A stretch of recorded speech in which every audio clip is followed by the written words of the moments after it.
Assalamualaikum dan salam Malaysia Madani. Berita semasa bersama saya, Tira Aminuddin. Inovasi terkini dan perkongsian amalan mampan dalam industri pertanian bakal dipamerkan pada Expo Pakar Pertanian bermula 1 hingga 3 Mac ini. Edisi kedua bakal disertai lebih 200 peserta dari pelbagai negara termasuk Vietnam, China, Australia dan Amerika Syarikat.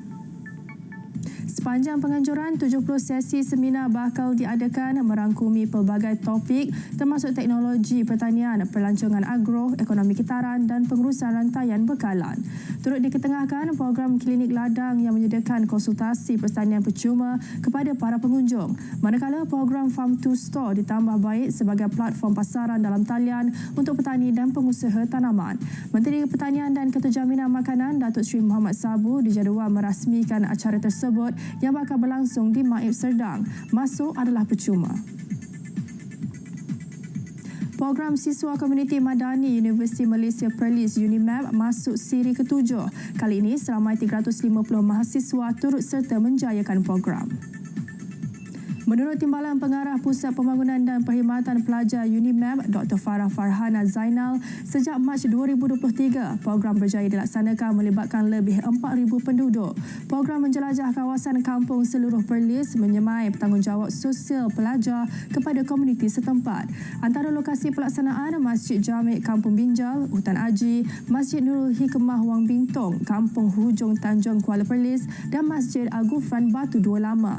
Pelbagai aktiviti dilaksanakan termasuk pemeriksaan kesihatan, mengemaskini maklumat dalam sistem pangkalan data utama padu, gunting rambut percuma dan penukaran minyak hitam kepada 100 pemilik motosikal serta gotong royong.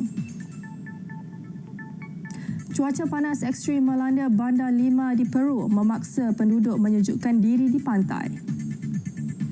Suhu ketika ini mencecah 30 darjah Celsius dan dijangka berterusan sepanjang minggu.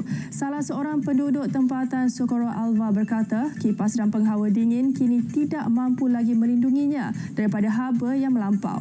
Sementara bagi Richard Ortiz, ini merupakan tahun paling panas pernah dialaminya dalam tempoh 15 tahun. Penganalisis meteorologi dan hidrologi Peru, Tania Ita berkata, keadaan cuaca melampau dialami negara itu ketika ini dipengaruhi oleh fenomena El Nino yang tertumpu di kawasan pantai. Pihak tentera Guatemala menggunakan helikopter bagi mengawal kebakaran hutan yang berlaku di kawasan Gunung Berapi Agua. Anggota bomba dan tentera telah bekerja keras sejak Khamis bagi memadamkan kebakaran yang merebak di lereng gunung berapi ikonik itu. Menurut pihak berkuasa, setakat ini tiada kecederaan atau kerosakan harta benda dilaporkan. Gunung Berapi Agua adalah gunung berapi tidak aktif yang terletak di Zacatepec, 6.2 km dari bandar kolonial Antigua Guatemala, salah satu tempat pelancongan utama negara Amerika Tengah. Mahkamah Tunisia menjatuhkan hukuman 8 tahun penjara terhadap bekas Presiden Moncef Marzouki atas tuduhan mengancam keselamatan negara dan menghasut rakyat negara itu. Keputusan pemenjaraan terhadap Marzouki merupakan kali kedua dikenakan terhadapnya selepas keputusan sama pada 2021 menyaksikan Marzouki dipenjarakan selama 4 tahun.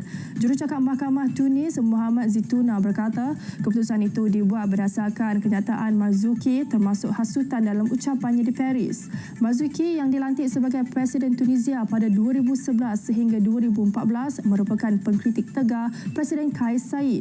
Tindakan Saied yang menutup parlimen serta mentadbir melalui dekri pada 2021 disifatkan Marzouki dan pemimpin pembangkang Tunisia sebagai rampasan kuasa.